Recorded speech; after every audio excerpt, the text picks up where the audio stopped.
Alright, there's another video for 1HT about exercise 65. My previous video was about times, so then there was a times here and then times there and here and there, everywhere. But here in this exercise there is no times, everything is plus and minus. So what you need to do then is add everything that you can add, but you can only add two things if they have the same power. So here we see a to the power of 3 and here we see a to the power of 3. So that means you can add them. But for example, here we see x to the power of 2 and x to the power of 3, so then you cannot add them. So let me show you how this works. We'll take a look at a first, and we see that all the powers are the same.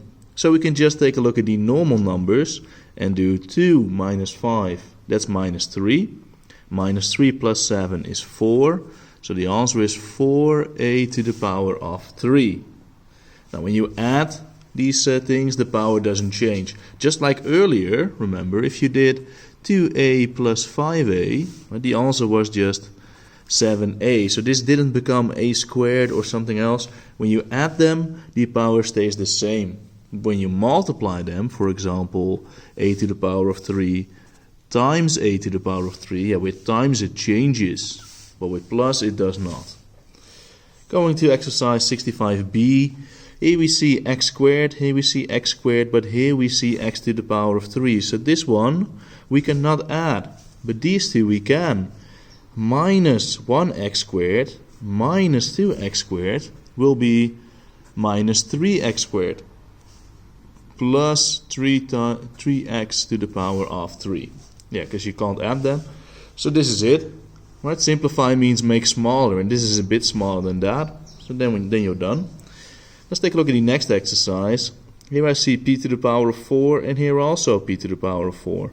And here q to the power of 3, and also here. So we can add these two, and we can add those two. So first we're going to add 3p to the power of 4 plus 1p to the power of 4. So that's 4p to the power of 4. And then minus 1q to the power of 3 minus 2q to the power of 3 is minus 3q to the power of 3. So that is it. Going to D, the last one I'm going to do in this video.